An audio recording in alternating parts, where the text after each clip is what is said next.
The fact of the matter is that the reason discipline is hard to maintain is because it is hard to maintain. That's what makes discipline hard. It's hard. I've never met a person who was not successful that didn't have a great amount of self-discipline within their life. Self-discipline and being able to perform and being able to keep your life on schedule and being able to keep commitments and promises and meet deadlines is essential to success. The thing about self-discipline is that it is necessary for everything you do in your life. You have to be self-disciplined. Unfortunately, just as human as everyone else. And it is work to maintain the discipline. That's what it is, work. Holding the line, maintaining the standard, giving no slack, none. That's the discipline. That's the discipline, and it is hard. And most people will not be successful. They will not reach whatever they wrote because when there's not anything emotionally attached to it, they're gonna quit and give up. Most people were closer than they ever thought they were to finishing that big thing, but they never finished it because they didn't feel like finishing it. Or they were doing it and it was pain. And most people quit in the pain because the pain hurts so bad that they don't know if they want to keep going to get to go. Because you're gonna wake up most days and not feel like it. You're gonna wake up most days and not be pumped up. You're gonna wake up most days and not feel like doing it. But when you can get to a point that you do it anyway, then there's no way you won't reach any of your goals.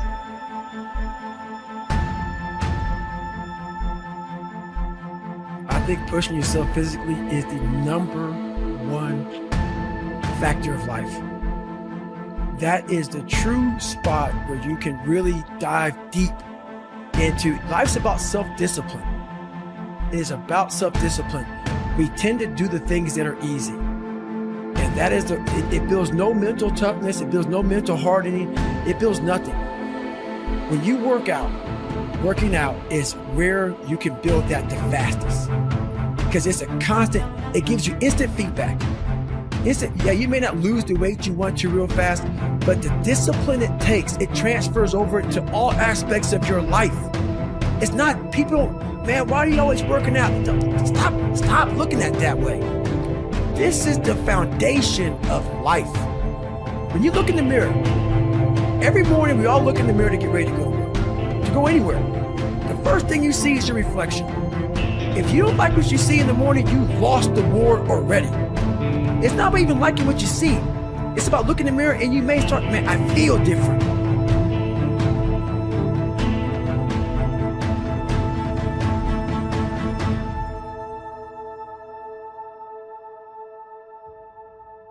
So I'll hear people say, if you believe it, then you can achieve it. And the problem with that is they're leaving out the most important part of the equation.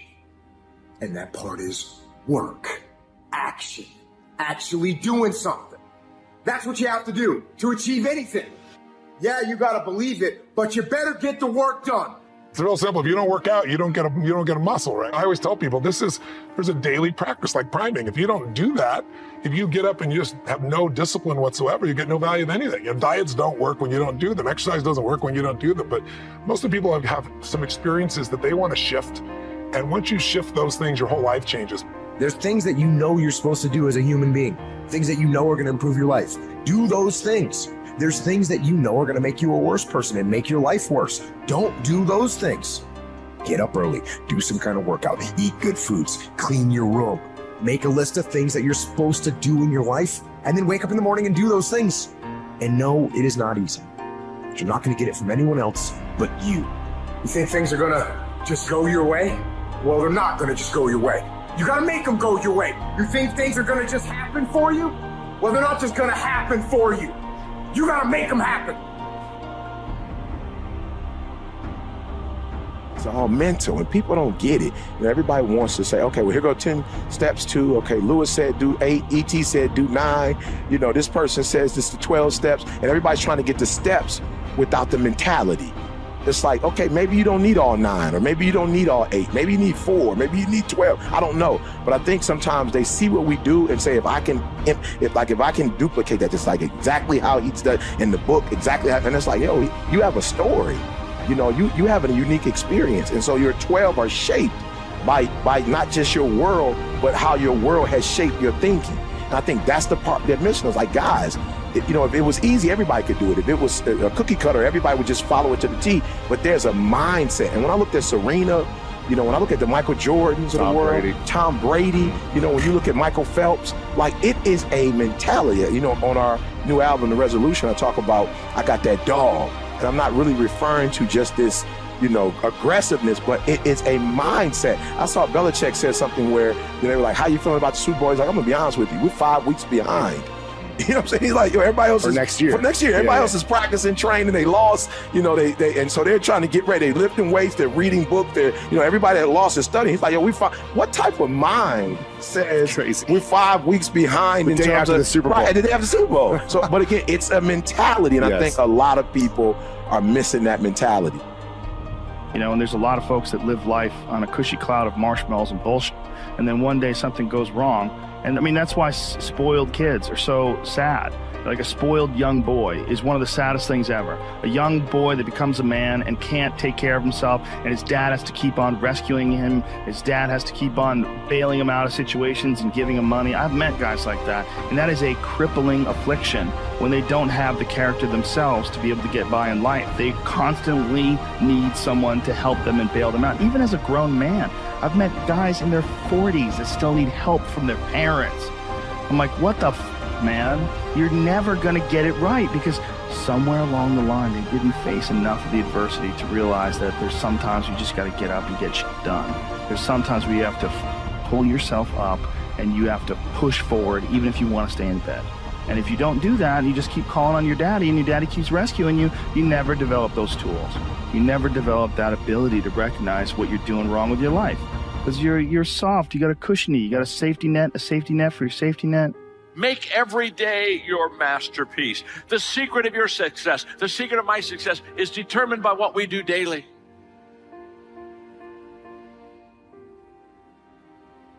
Everyone seems to think that this world, this government, somebody owes them something. Nobody owes you shit. If you want something, go out there and get it. Go out there and fucking take it. That's all there is to it.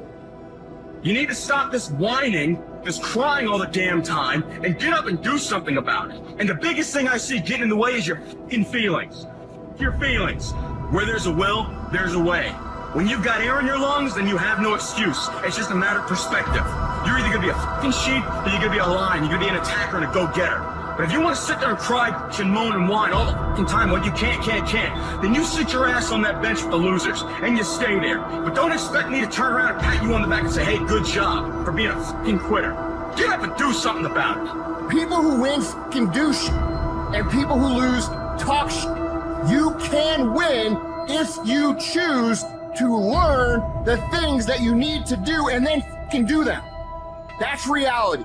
That's the shit nobody wants to admit, because admitting so means that you have to take responsibility for where you are currently. And you have to say, I am where I am currently because I didn't do X, Y, and Z. And guess what? That fucking hurts a little bit. But once you accept that truth, you are able to then move forward with the actions required to get you to where you want to go. Discipline your body. Free your mind. Get up early and go. Get after it, and you will become the person you want to be. And you become that person through one small decision at a time.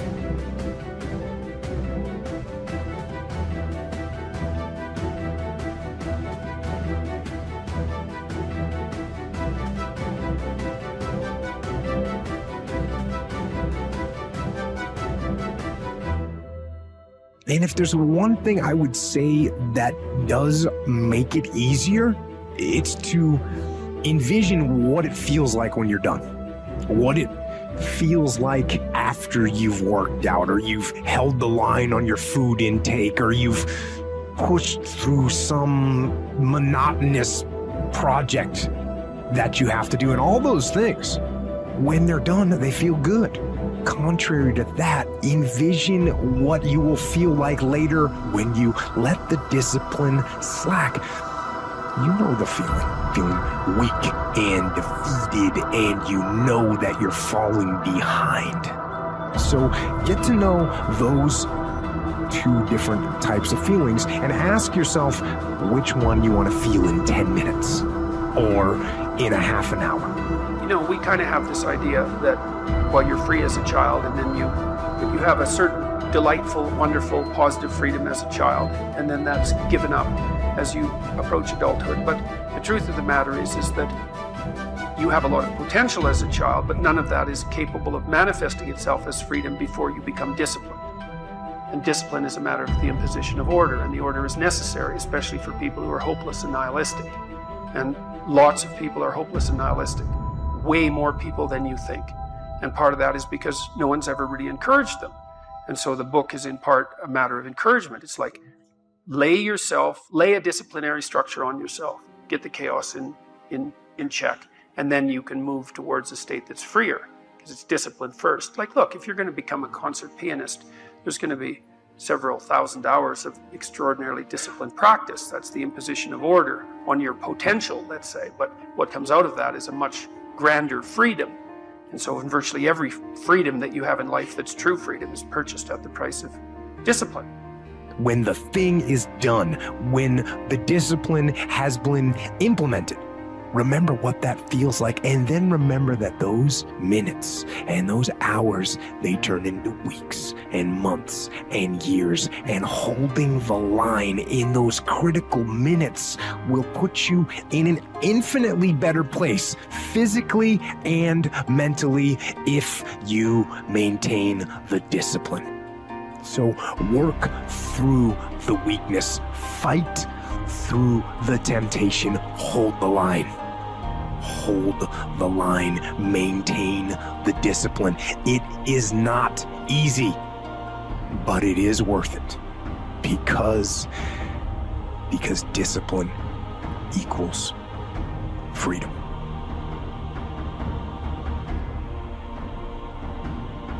When I was growing up, I was being bullied and all kind of shit. My grandfather looked at me and he said, you know what, man, you're not gonna amount to shit because of how you hang your head. That's all he said. And as true and as real as it was, it hurt. And a lot of us, what we do is we hide from the truth. We don't want to tell people the truth. We see people every day, loved ones, friends, family members. We see them walking around. Everybody sees them. And they're not amounting to shit. They're fucking gaining weight. They're not going to school. But we live in a kinder, gentler world. So we don't say shit to them. We just watch them fail because why? We don't know what to say or how to say it. Or we may lose them as friends, or they may not love us anymore. You're watching someone fail. The best thing you may ever do for someone is say, hey, guess what, brother? You're a piece of shit right now. You may not say it just that way, but that's what you may want to say to somebody. Look, man, I love you to death, brother, but your life sucks. You are so much better than this, man. You are so much better. I'm watching you fail and I can't do it. So the best advice I ever got was a negative comment from my grandfather. He said, hey, you ain't gonna amount to shit. Yeah. And he didn't mean it in like a mean way. He meant it as honestly. You're allowing this world to kick your fucking ass. And it's going to if you keep on letting it do it. And it stuck with me. It stuck with me for a long time. It takes me today. But most of them are that way for one big reason.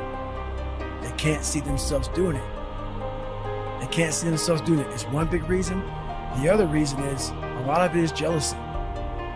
When you set these humongous fucking goals and they see that you're getting at it, let's say, for instance, we have a family. Let's say we're all a big family here. All three of us, all four of us are a big family. And every fucking morning I'm getting up training for a 200-mile run. And you see me get up at 4 o'clock in the morning and all you fuckers are sleeping. And by the time I get done running my 30, I come home just getting up. How are you gonna feel about yourself?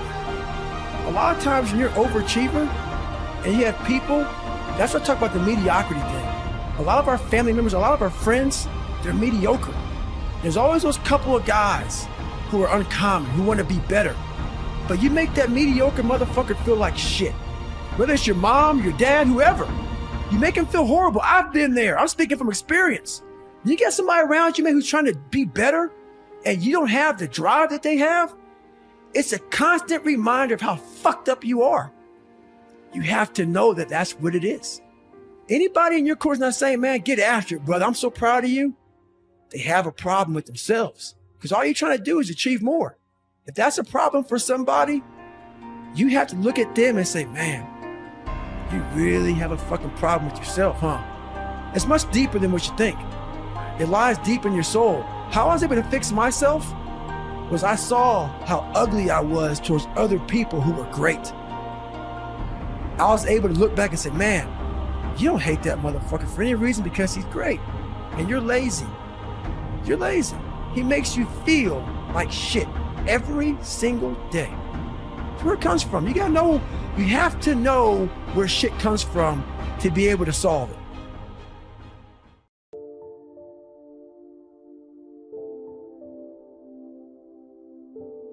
I had to begin to focus on what was the solution. That this was not the only place that I'll be able to sell those products. And as I began to challenge myself and got some help and support and some other input, I eventually did. It took longer, but it was challenging. But I did it. Repeat after me, please. No matter how bad it is, or how bad it gets, I'm going to make it. I'm going to make it.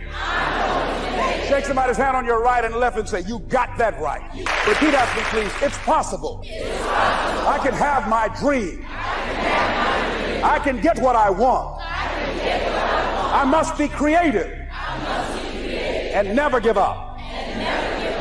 Now, let me share something else with you, ladies and gentlemen. When you know within yourself that there's something you want to do, and I believe that all of us were born with a purpose, that all of us have something that we are supposed to do, that all of us have some goodness within us, and that goodness gives us a responsibility to manifest our greatness. And when you know that, you can feel it in your guts, and you know that you're deliberately operating below your potential. You've gotten comfortable. You stop expanding. You stop stretching. You stop challenging yourself. Let me share something else with you. Not only is it possible for you to have your dream, but it's necessary. It's necessary that you have it, that you work on it, that you develop yourself, that you go for what is yours in the universe. I have a friend that at the beginning of the year I was in Los Angeles giving a speech, and I do a seminar teaching people how to become involved in the speaking business, and also one called Speaking with Power, teaching people how to begin to develop their communication skills. And this friend, I said, I want you to work with me. I called her up. She said, Les, are you sure I can do it? Sure you can. You have a PhD in communications. I don't have that. If I can do it, sure you can do it. In fact, I'm going to give you the support that you need. Here's what I realize, ladies and gentlemen. We only have enough energy to take us to a certain level. But it's necessary that we assemble ourselves with other people who share our vision, other people that can see it for us, to give ourselves a home court advantage. So it's necessary that you seek out other people who think like you, who are growing, who've decided that they are not satisfied with where they are. See, I don't believe that necessity is the mother of invention. No, necessity, in my opinion, is not the mother of invention. Refusing to accept things the way that they are is the mother of invention. When you decide, I'm not going to settle for this, this is not going to be it for my life, I deserve more than this. See, that will start making you do some stuff. See, a lot of people go to work every day miserable, and all they do is just talk about how miserable they are, but they don't do anything about it. So I was telling her that I knew she hated her job with a passion. I said, you can do this. You got more going for you than I have going for me. And we've been going through this for years, ladies and gentlemen. She'd been to my seminar speaking for a living. She brought her husband, and that was one of the major problems that I realized that happened in her life. He couldn't see it for her. So you got to make sure that you have people in your life that can see it for you, that will encourage you. Non-affirming relationships can hurt you. And I talked to him. I said, I don't have anything to do with your marriage. I said, you and I are good friends, and she and I are good friends. And I'm not taking sides. I said, but if you can't see it for her, don't tell her that. Just give her some support. What if you're wrong? It's possible, man, that if I'm doing it, she can do it. Well, you're different. How are you going to tell me that? You've seen her speak. She's got great speaking skills. Don't underestimate her. You don't know. You got a great woman here. But you see, people who can't see it for themselves can't see it for you. He was happy. So I said, will you do it with me? I said, I'm going to give you the support you need. You can't do it by yourself. I will stand with you. She said, you will? I said, yes. I'm going to make you a part of my seminar. You'll do a part of it, and I'll do a part of it. Speaking with Power. She said, okay. 3 days later, ladies and gentlemen, I got an emergency call at my office. It was from her husband. He called and said, tell Les Brown that Marion is dead. I said, oh no. When I was flying there to go to the funeral, and I remember the last time that I saw her, and I had some of her papers that I had gotten inadvertently confused with mine, and I took them home. and I was searching through these papers to do one of her works. She was a prolific writer. And what got me, what was so sad that made me begin to cry, was that there were poems that she had started that were profound poems, great thoughts that she didn't complete. Plays that she had started that she didn't complete. See, that poem was given to her. I can't finish that for her, nor can you. That play, whatever the outcome that she had envisioned, that she had imagined, was given to her. Only her. And that she's the channel that was going to come through. You are here, and you are the vessel, you are the outlet for the universe, that you've been selected. There's something for you to do. I believe all of us have some purpose for being here. And as I was going to the funeral, and I was reading a newspaper that said that millions of people are dying because of what they're eating, talking about their diet. And I'm sure that it was Marion talking to me, whispering, saying, Les, the next time you speak, say that even more are dying because of what's eating them. Are you ready for something miraculous? One of the little boys that Rod Crew mentored was a guy named Conrad Rowland. Conrad Rowland was an NFL football player eventually. Rod met him when he was a little boy, the same age when he met me. Conrad was the same age when he met me. And he took an interest in Conrad and believed in him. And Conrad went on to play for the Ravens and other NFL teams. He was in his off season, he was working out at the gym. Rod hadn't seen him in many, many years. He felt a click behind his right eye. He called his brother and said, I think something's wrong. His dad said, we feared it was an aneurysm. Are you ready? This is a little boy that Rod Crew mentored. At the same time that happened, Rod had a massive heart attack on a golf course and nearly died. At the same time, he nearly died. Thank God he was on the first hole and they were able to resuscitate him. And he was left with a few days to live. While Rod was in the hospital, Conrad passed away. Conrad donated a heart. Conrad was 29 years old. That heart saved Rod Crew's life, and he's still alive today.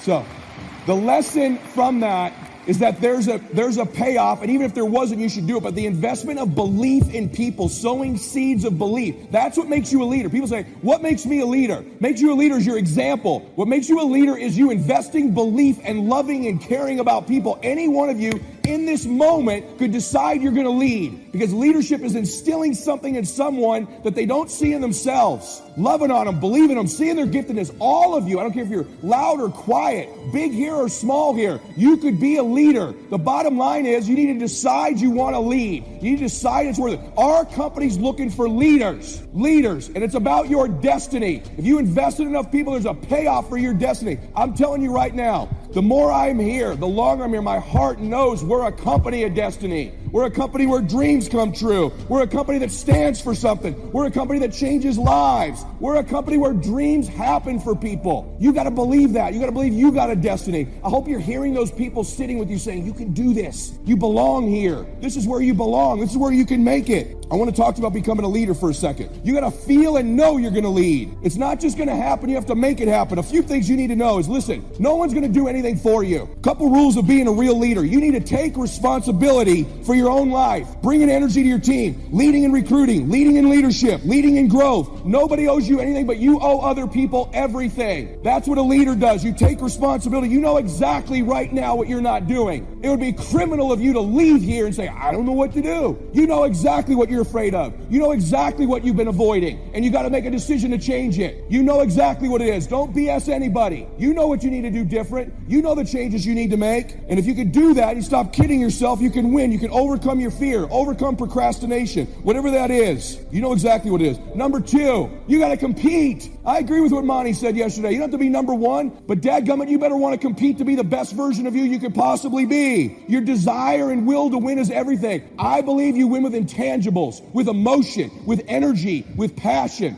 And you got to bring that. You know what we're really looking for right here? We're looking for some dogs, man, some road dogs. We're looking for some people that want to get aggressive. How many road dogs we got out there? You know what I mean, right? I hear ladies go sometimes, some of the guys who, I don't know if I got a road dog in me. Ladies, let me tell you something. The hardest core road dogs in the world are women. Hey, ladies, here's how we know. What if someone messed with your kid at school? You know how you get? You slap the hell out of a little kid if you have to, don't you? You don't give a crap. Well, guess what, ladies? Listen to me. You're letting the world slap the hell out of your family, and you're not doing anything about it. You're letting life slap the hell out of your kids and you. You're settling for average, aren't you? You're settling for ordinary, aren't you? See, you may not see the slap, but you can feel it. You need to stop letting the world slap your family around. It's time that stops right now. You say, that's the end of this. This family wins now. I'm leading this family. Change happens now. Say yes. Stop letting people hold you to your past. Yeah, man, I got what I used to do, but I'm trying to do better now. Stop letting people tie you to what they saw you do 5, 10 years ago. You can go on the internet and say whatever you want to say about me in the past. Got all that. Was who I was, but I am who I am, and I'm cool with both of them people. You got to be not all right to get all right. You got to be lost to get saved. You got to have been through something to know something. So please, get comfortable with that get comfortable with that part. I don't know what I'm doing on time, so I'm just gonna go ahead. Okay, cool, here we go. This is the one I really wanted to do because this one describes my life to the T.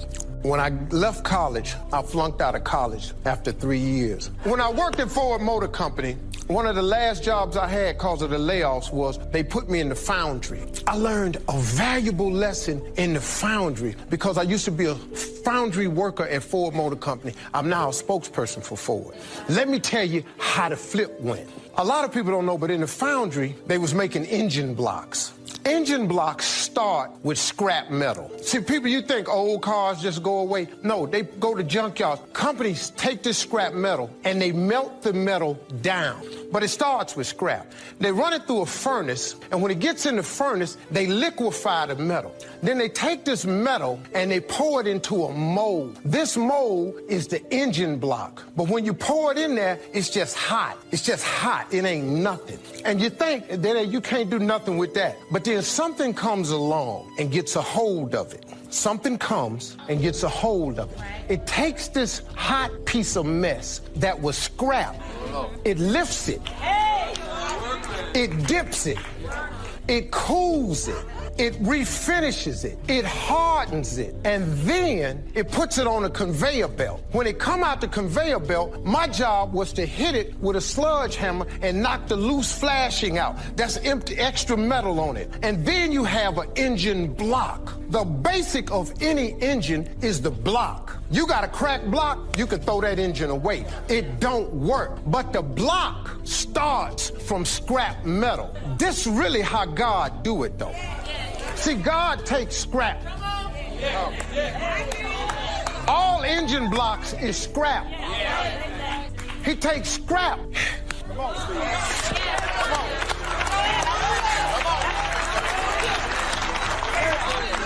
He mold it. He pour into it. Then it come out, he cool it, he shape, and he start putting stuff on it. He start attaching pieces to it. He put a manifold on it. He put the rocker arm on it. He put the exhaust on it. He put spark plugs on it. He put a carburetor on it. He put a fan belt, water pump, and he take it and he put it in a car. But all of it started when it was a piece of scrap metal, man. We cannot do as Christians is just cause we the car now. You can't look at the dude that's in the furnace that's just wet liquid. That's a hot mess. You can't look back at the scrap pile and go, they just scraps, man. Because what you don't understand is you got to have that scrap so you can make a block, so God can put stuff on it. So when you put it on it, you can be a car one day. I just want everybody to let everybody be a block, man. Let them be a hot mess in a furnace. Let them be a scrap, man. You ain't got nothing to do with that. That's God right there, man. That's all I'm trying to say. That's all. You got to get ready mentally. And this is where Shof went to work on me, to be ready mentally, to develop the philosophy and also be able to defend your virtues and your values. Let's go through it. You need a good library. Shof got me started on my library. Here's one of the books he recommended. Think and Grow Rich by Napoleon Hill. Think and Grow Rich. Shof said to me, doesn't that book and title intrigue you? Think and Grow Rich. Don't you have to read that book? Think and Grow Rich. I said, yes, sir. By Napoleon Hill. I went and found that book in a used bookstore. That's where I had to start. In a used bookstore. I paid less than 50 cents for it. I've still got it. It's one of the rare hardback covers. Think and Grow Rich by Napoleon Hill. Wow, Shof was right. Get a library started. It'll change your life. Any home over $200,000 has got a library. Why do you suppose that is? Wouldn't that make you curious? How come every home over $200,000 has got a library? Does that tell you something? Does that educate you at all? You say, well, I can't afford a $200,000 home. It doesn't matter what size home. Take your present apartment, clean out a closet, call it your library, and start acting intelligent. And start this process like I did. Start developing a library. Here's what your library needs to show: that you're a serious student of health and life, spirituality, culture, uniqueness, sophistication, economics, prosperity, productivity, sales, management, skills, values of all kinds. Let your library show you're a serious student. Don't be casual in learning. Don't be lazy in learning. Information is the key. Okay? Learning is the beginning of wealth. Learning is the beginning of health. Learning is the beginning of prosperity. Learning is the beginning of democracy, the beginning of freedom. All values, all virtues start with the learning process. So don't be lazy in learning. Don't be lazy in gathering the library that'll teach you and instruct you. And I got that book, Think and Grow Rich. Some of the ideas in that book inspired me no end, helped me to change my life. Now, it's got some weird stuff in it. It's got some weird stuff. Napoleon was weird, so you gotta separate out a little of this weird stuff. But you can do that. You can separate out the weird stuff, okay? Unless you're weird, just do the weird stuff. Anyway, remember, don't be a follower, be a student. That's the key to all books. Don't be a follower, be a student. Okay. Another book he recommended, Help Me Become Financially Independent. We're going to cover that before we finish this afternoon. The book was entitled The Richest Man in Babylon. The Richest Man in Babylon by George Clason, C-L-A-S-O-N. This little book, The Richest Man in Babylon, I use it as a textbook, teaching teenagers how to be rich by 40, living in America. 35 if you're extra bright, much sooner if you find a unique opportunity. I got rich by the time I was 31, didn't wait till 35. You find a unique opportunity. So we'll get into that after we come back from our next break. Richest Man in Babylon. Get your library started. Here are some key sections to put in your library called mental food. In fact, we call it food for thought. It's so important to nourish the mind, not just the body, but nourish the mind. Key phrase. Now it needs to be well balanced. You can't live on mental candy. Somebody says, well, I just read this positive stuff. That's too second grade. You've got to get out of second grade. You can't just be inspired. You've got to be taught. You can't just be inspired. You've got to be educated. Key. Here's a good book. It's called How to Read a Book. Good title. How to Read a Book by Mortimer Adler. In this book, How to Read a Book, Mortimer, is the chief editor of the new Encyclopedia Britannica. A good set of books, right, to have in your library. The Encyclopedia Britannica, chief editor, Mortimer Adler. He's in his 80s. He's still active, still writing books. I've got several of his books. The 6 Great Ideas, a lot of books. Mortimer Adler. But he wrote this book, How to Read a Book. Now, in this book, How to Read a Book, not only does he give you some good suggestions on how to get the most out of a book. It's one thing to read it. It's another thing to get the best out of it. He'll give you some techniques on how to get the best out of a book. It's very good. But here's what's also in his book, How to Read a Book. A list of what he calls the best writings ever written. The best writings ever written. I've used it as a centerpiece for my library. So I'm just asking you, take a look. If it suits you, fine. If it doesn't suit you, hey, keep looking till you find something to suit you. But well balanced. Let me give you some of that balance. Number 1, history. We've all got to have a sense of history. American history, national history, international history, family history, political history. We all need a sense of history. Shortest history lesson. Opportunity mixed with difficulty. No matter how far back you go, 1,000 years ago, 2,000 years ago, 3,000, 4,000 years ago, I'm telling you, it all reads the same. Once you understand the thread that it isn't going to change, then what's going to change for my life? Answer, looks like I'm going to have to change. History helps us to understand how it is, what there is to work with, seed, soil, sunshine, rain, and what human beings have done with it in the past, and how many of them have, like I did by age 25, they have messed up. That's what history's for. Be a good student of history. Here's a good book, Lessons of History by Durand. Lessons of History by Durand. This little book is only 100 pages, but I'm telling you, it's so well written, you'll be intrigued, as I was. This little book, Lessons of History by Durand. Next is philosophy. Durand also wrote a good book on philosophy. The Story of Philosophy. It's got a good rundown of the key philosophers of the last several hundred years, what they taught and some of the lives they lived. You might find it a little difficult, but hey, you can't just read the easy stuff. Key phrase to add here in parentheses, don't just read the easy stuff. You won't grow. You won't change. You won't develop. Tackle the more difficult stuff. Next, novels. Novels are good. Sometimes an intriguing story keeps our attention so that the author can weave in the philosophy he or she is trying to get across. Ayn Rand was probably better at that than anybody else I could possibly think of. Atlas Shrugged, some of those towering novels. The novel kept us intrigued, but guess what she was doing all the time? Feeding us her philosophy, feeding us her philosophy. Now, whether you agreed with her philosophy or not, you had to admit she was really good at getting it out there, weaving it through the story, in the dialogue and in the speeches and in the text. I mean, novels are good. Now, here's a little personal advice. Skip the trash, Somebody says, well, sometimes you can find something valuable in a trashy novel. I wouldn't go through it to find it. You can find a crust of bread in a garbage can, but I wouldn't go through it. Number one, you don't need the reputation. So, not enough time to read the brilliant stuff, the good stuff. Skip the trash, really. My personal advice on personal development, becoming more valuable than you are.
$1986, I'm sitting on the curb. My mama come home. She say, "Baby Ray, what you doing?" I said, "Mom, I'm waiting for my daddy to come get me." She said, "Baby Ray, your daddy ain't coming." I said, "Mom, somebody said daddy in town and he coming to get me for Christmas." She said, "Baby Ray, your daddy ain't coming." I said, "Mom, I'm not leaving. I'm going to sit right here." 7:30 came by, 8:30, 9:30, she came back out and said, "Son, get up. He ain't coming." I said, "Mom, he got to come." I'll be all right. I sat there till 11:30 at night. She finally walked over to me. She said, baby Ray, get up. He ain't coming. And I remember getting up from that freaking curve. And I told my mama that day, Mama, no pain will ever stop me from taking care of you and my brothers and sisters. Because nobody knows what I'm dealing with. The greatest pain a man will ever go through in his life is the disconnection of a father. When you know he living. I thank my father because we're friends now. But I thanked my father for not coming around me when I was a child. Because the way he was living wasn't the way I was supposed to live. So sometimes to really find the root of who you are, you must go back generationally and find out if you're following the same curses. That's what pain is. Pain is a repetition of the psyche. Until you learn how to figure it out, until you learn how to tap it on the back and say, I know you there, but I'm built to deal with you. I don't want nobody to leave here today and not understand why we must find a way to push through pain to understand that's on the other side of that is glory. The night before the Super Bowl, I retore my tricep. Couldn't tell nobody. I couldn't go to the doctors. I couldn't go to my teammates. What I was gonna tell them? That I can't play. I retore it. And it was bleeding so bad, and it was burning so bad that I took a shoestring from one of my shoes.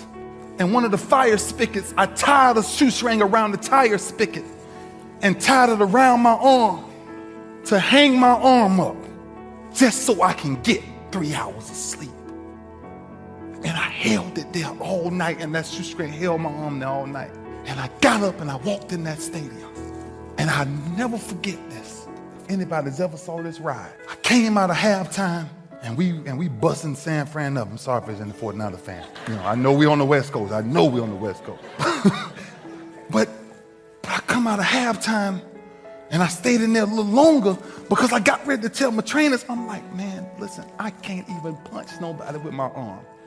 It's hurting that bad. I said, I got it. A whisper came to me. It ain't about you. It's about the team. It's about the team. I came out the locker room, my arm burning so bad. Jacoby Jones was walking to the end zone to receive the kickoff. I'm running towards the sideline. My arm burning so bad, God said, go touch Jacoby. I turned around and put both of my hands on Jacoby's chest. And I said, I'm just doing what God told me to do.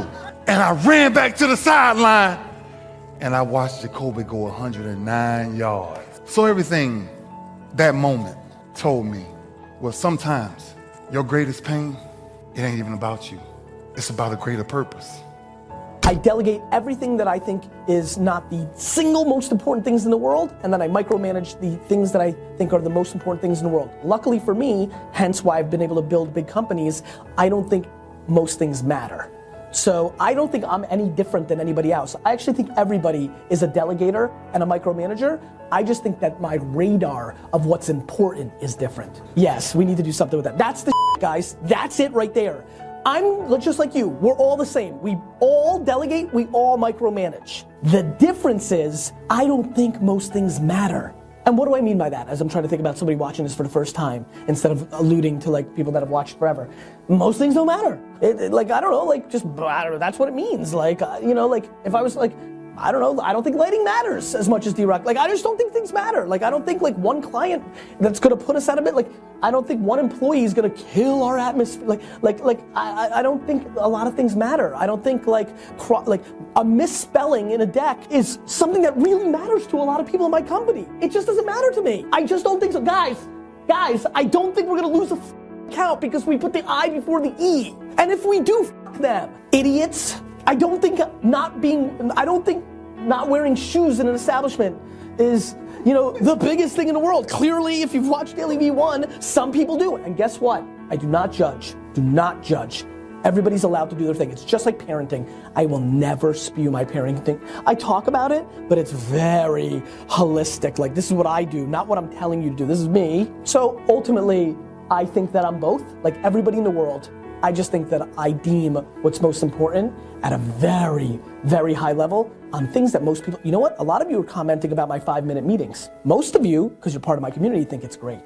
A lot of comments on YouTube and Facebook of like, oh, I like Daily V because Gary spends 5. That's nice. One comment, I work in a small, and by the way, whoever said this is gonna see this and be like, holy crap, he reads everything. I've worked at small companies where the boss didn't even know my name, you know what I mean? Like, this is cool, but do you know how many people think it's stupid? I have a lot of people in my life that think that I'm very busy and I have a lot of things to do, and why in the world, Gary, it's not scalable. It's not sustainable. Yeah, you're making that face because you're so in our cocoon, but like, boy, just like, you know, like, they're like, don't do that. It's not bad. Nobody expects you to do it, not at this scale.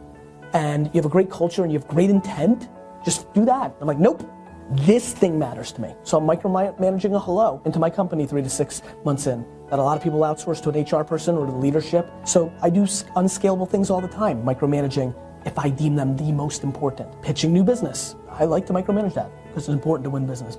Like, money helps me keep doing everything. Some adults never figure out that unhappy states do not work when they're adults. And they continue to practice what they learned as little children for the rest of their lives, never realizing that it doesn't work. So the recognition that negative thinking and unhappy states actually do nothing to change anything. If anything, they make it worse. So if there's enough awareness and you can suddenly look at that, and then you can ask yourself from the deeper perspective of awareness, do I want to continue to think these thoughts? Is that helpful or good? Do I really want that? What is it doing? What would it be? How would I experience this situation without it? So you can, as awareness comes in, choice comes in.